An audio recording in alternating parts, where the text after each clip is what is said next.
So, generative AI is set to totally change the game for human resources, right? But what are the absolute must know concepts? Well, in this explainer, we're going to put your knowledge to the test.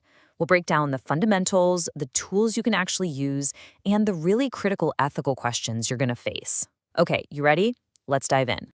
We're going to tackle this in 3 rounds, kind of like a friendly little quiz. We'll start with the foundational concepts. Then we'll jump into some practical, real world applications. And we'll finish up with maybe the most important topic of all, human oversight and ethics. Sound good? Let's get started. All right, first up, the fundamentals. Because look, to really use this technology well, you've got to understand what makes generative AI so different from the data tools we're all used to. Okay, so let's start with the big one. We've got generative AI on one side and the traditional HR analytics we've been using for years on the other. What's the single biggest difference between them? It's a distinction that honestly changes everything. Here's the core of it. Traditional analytics is descriptive. Think of it like looking in the rearview mirror. It's great at telling you what happened. Generative AI, on the other hand, is, well, it's creative. It doesn't just report on the past. It actually generates brand new content. It can take a pile of raw data and instantly write the story behind the numbers. Now that's a game changer. All right, next up is a term you are going to hear more and more: multimodal AI. Now, I know it sounds super complex, but it actually describes a really simple and powerful idea.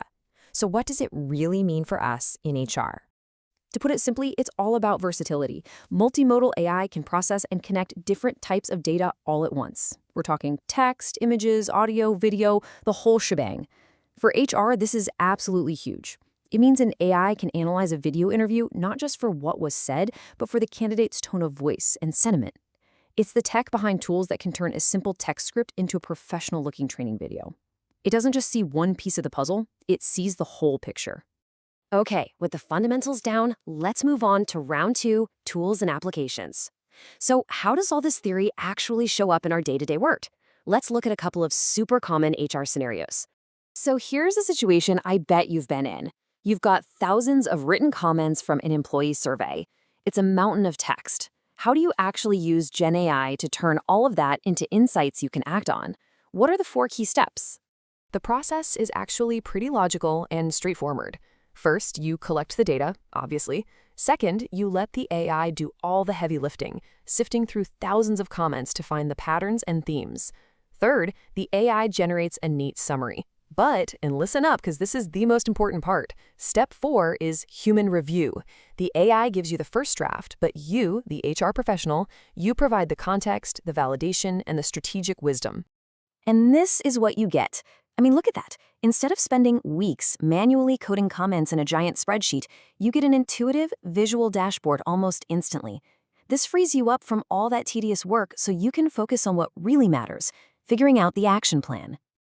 Okay, let's try another practical build. Let's say you want to create a chatbot to help with the initial screening of candidates. It's not just about flipping a switch on some tool, it's about thoughtful design. So what are the key steps to get it right? The blueprint here is super clear and strategic. You start by defining a clear goal, and then you design the conversation flow. The AI does the initial matching and gives you an output, like a skill match score. But notice that final critical step again? Human validation. The bot doesn't make the hiring decision. It gives the recruiter the intel they need to make a better, more informed one. We've covered the what and the how.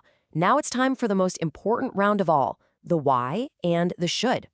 Round 3 is all about ethics, responsibility, and the absolutely non-negotiable role of human oversight. This is such a critical question.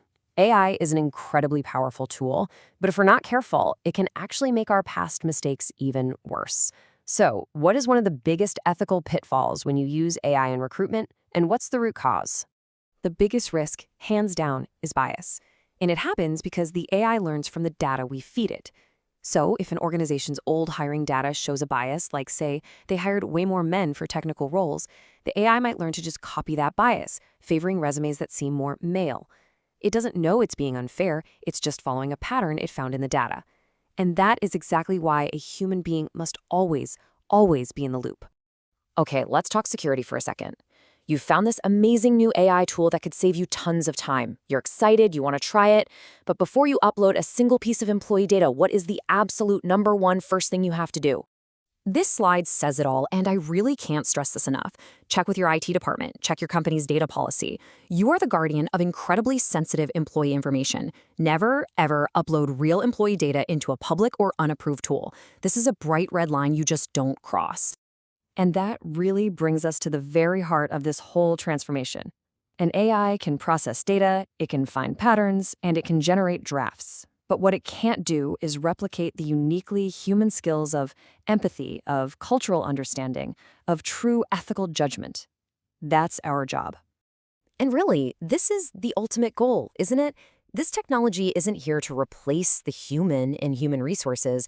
It's here to handle the repetitive, data-heavy stuff, which frees you up to focus on the strategic, people-centric work that actually makes a difference. So, if you're going to remember 3 things, let it be these. These are the 3 pillars of responsible AI in HR. First, master the fundamentals. Second, apply the tools strategically. And third, always lead with human wisdom and ethical oversight. And that's our explainer. You know, in this new era of work, the challenge for every single one of us in HR isn't just about adopting new tech. It's about learning how to lead with both data and with heart. The future of your organization and your career really depends on getting that balance right.